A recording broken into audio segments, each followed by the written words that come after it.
বিসমিল্লাহির রহমানির রহিম। আসসালামু আলাইকুম ওয়া রাহমাতুল্লাহি ওয়া বারাকাতুহু। আজকে আমি আপনাদের মাঝে হাজির হয়েছি সকল প্রকার জালেমকে, সকল প্রকার শত্রুকে চিরতরে ধ্বংস করার 100% পরীক্ষিত সেরা শক্তিশালী বিশেষ একটি আমল দিয়ে। আপনারা একটু লক্ষ্য করে দেখতে পাবেন, আমাদের সমাজে এমন অনেক মানুষ রয়েছে, আপনার আশেপাশে এমন শত্রু রয়েছে যারা আপনার উপরে অন্যায় করেছে, আপনার কোনো কিছুর উপরে অকৃতজ্ঞতা প্রকাশ করেছে, আপনার সম্পর্কে বদনাম করে আপনার কাছ থেকে আপনার কাছের মানুষগুলোকে সরিয়ে নিয়েছে, অথবা আপনার সম্পদ আত্মসাৎ করেছে, আপনার বাড়ি, দোকান, টাকা পয়সা এই সব কিছু আত্মসাৎ করেছে, আপনাকে বিভিন্ন উপায়ে কষ্ট দিয়ে থাকে। দেখা যায় অনেক সময় আপনার বউ ছেলেমেয়ের উপর অত্যাচার করে থাকে, এদেরকে যারা বাধা দেয় তাদের উপরও অত্যাচার করে থাকে। এই ধরনের জালেমদের কোনো রকম মায়া মমতা নেই, মানুষদের পাওয়া মাত্রই তার উপর অত্যাচার নির্যাতন করে শুধু তাকে কষ্ট দেওয়ার জন্য যত উপায় আছে তারা এই বিষয়টি অবলম্বন করে থাকে। তবে আমি আপনাদেরকে এমন একটি আমলের কথা বলে দিব, এই আমলটিকে যদি আপনি সঠিক নিয়মে করতে পারেন, ওই জালেমের উপরে আল্লাহ তাআলার গজব এমনভাবে নেমে আসবে, ওই জালেম তার ব্যবসা বাণিজ্য, ঘর সংসার, চাকরি সকল কিছু হারিয়ে নিঃস্ব হয়ে যাবে, সমাজে সকলের কাছে ডিম পচার মতো হয়ে যাবে, আশেপাশে তার এমনভাবে শত্রুতে পরিণত হবে কেউ তাকে আর দেখতে পারবে না, সবাই দেখা মাত্রই অন্য রাস্তায় চলে যাবে, কেউই তাকে সহ্য করতে পারবে না, তার কাছের মানুষগুলো রীতিমতো অল্প সময়ের মধ্যেই তার শত্রু হয়ে যাবে, সমাজের সবাই তাকে এমনভাবে ঘৃণা করবে যে আপনি চিন্তাও করতে পারবেন না। শুধুমাত্র এই আমলটিকে আপনাকে সঠিকভাবে করতে হবে। তবে এই আমলের ক্ষেত্রে আপনি ৩ রকম শাস্তি দিতে পারেন। আপনি চাইলে তাকে অল্প শাস্তি দিতে পারেন, অথবা আপনি তাকে সারা জীবনের জন্য ধ্বংস করতে পারেন। আপনি চাইলে তাকে মাঝারি ধরনের একটি শাস্তি দিতে পারেন, যেটি আপনার খুশি। তবে আমি আপনাদেরকে এই বিষয়ে সতর্ক করব, কোনো মতেই আপনারা কোনো ভালো লোকের বিরুদ্ধে অন্যায়ভাবে এই আমলটি করার চেষ্টা করবেন না।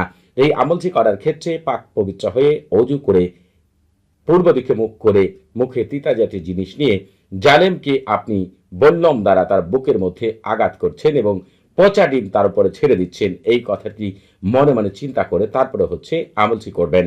এই আমলটি আপনি শনিবার, মঙ্গলবার এবং বৃহস্পতিবার ফজরের নামাজের পরে অথবা মাগরিবের নামাজের পরে আপনি করতে পারেন।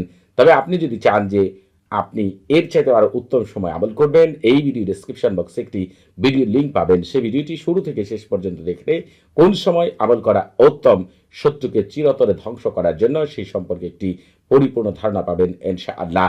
এবং এই আমল করার আগে অবশ্যই আপনি সরফুল উম্মার এবং তাহসিন করে নেবেন। এই ভিডিও ডেসক্রিপশন বক্সে সরফুল উম্মার এবং তাহসিনের লিঙ্ক রয়েছে।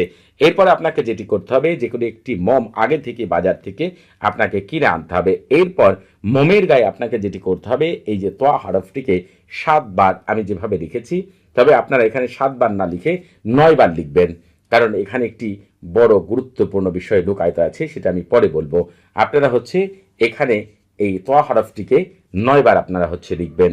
এরপর যে কোনো একটি সাদা কাগজের মধ্যে, ছোট একটি সাদা কাগজের মধ্যে ওই জালেমের নামটাকে, এই যে দেখেন আমি সাইক লিখেছি এখানে, এভাবে গুল করে লিখবেন। আপনি যতটা গুল করে লিখতে পারেন তার নাম, আরবিতে লিখেন আর বাংলাতে লিখেন, ছোট্ট একটি কাগজের মধ্যে তার নামকে গুল করে লিখবেন।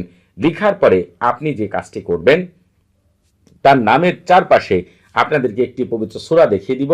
আপনারা চাইলে বাংলা উচ্চারণ দেখেও লিখতে পারেন, কারণ স্ক্রিনে কিছুক্ষণের ভিতরে আপনারা এই সূরাটির বাংলা উচ্চারণ পেয়ে যাবেন। চাইলে আপনারা তার নামের পাশে চারপাশে গুণ করে এই পবিত্র সূরাটি লিখবেন বাংলা উচ্চারণে। আর যারা আরবি লিখতে পারেন তারা আলাম তারা কাইফা ফাআলা রাব্বুকা বিআসহাবিল ফিল থেকে শুরু করে ফাজআলাহুম কাআসফিম মাকুল এই পর্যন্ত আপনারা যদি আপনারা মনে করেন যে আপনারা আরবি লিখতে পারেন, তাহলে সূরাটিকে গুল করে আপনারা এই নামের চারপাশে লিখবেন।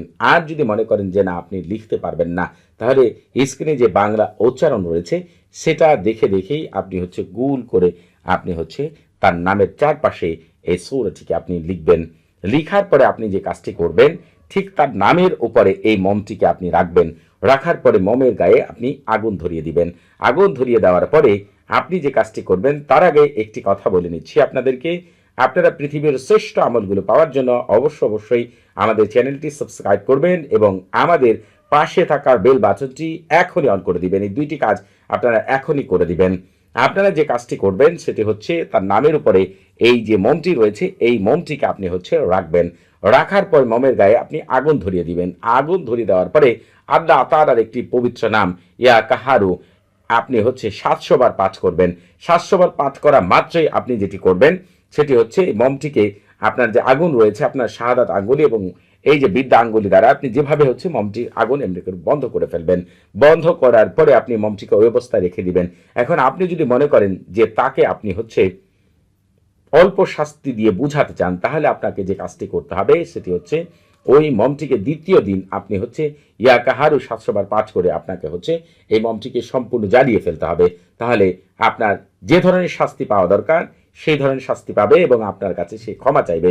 আর যদি মনে করেন যে না তার আপনি হচ্ছে ঘর এবং ব্যবসা বাণিজ্য ধ্বংস করতে চান, চাকরি ধ্বংস করতে চান, সাধারণ মাঝারি ধরনের করে শাস্তি দিতে চান তাহলে আপনাকে যেটি করতে হবে 3 দিন পর্যন্ত এই নিয়মে আমল করে চতুর্থ দিন মোমটিকে পুরোপুরি জ্বালিয়ে ফেলতে হবে।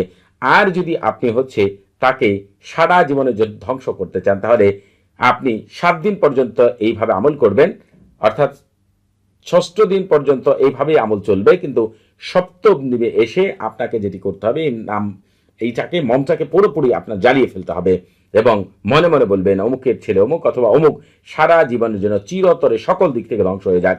আপনার মমটা যখন পুরোপুরি শেষ হয়ে যাবে তখন শুধু আপনি এই কথাটি একবারের জন্য বলবেন।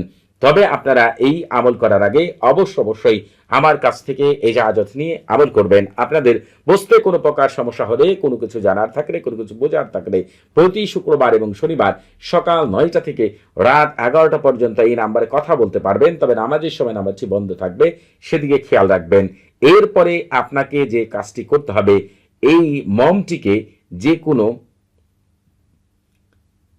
পলিথিনের ভিতরে ঢুকাবেন। অবশিষ্ট যা কিছু থাকবে সবকিছুকে আপনি পলিথিনের ভিতরে ঢুকানোর পরে যে কোনো একটি জায়গার মধ্যে নির্জন জায়গায় সেটিকে আপনি পুঁতে রাখবেন। তবে কোনো মতেই যেন পানি না আসে সেখানে, এই বিষয়টি একটু লক্ষ্য করে দয়া করে রাখবেন। দেখবেন শত্রু চিরতরে এমনভাবে ধ্বংস হবে যা আপনার কল্পনার বাইরে। সবাই ভালো থাকবেন। আসসালামু আলাইকুম ওয়া রাহমাতুল্লাহি ওয়া বারাকাতুহু।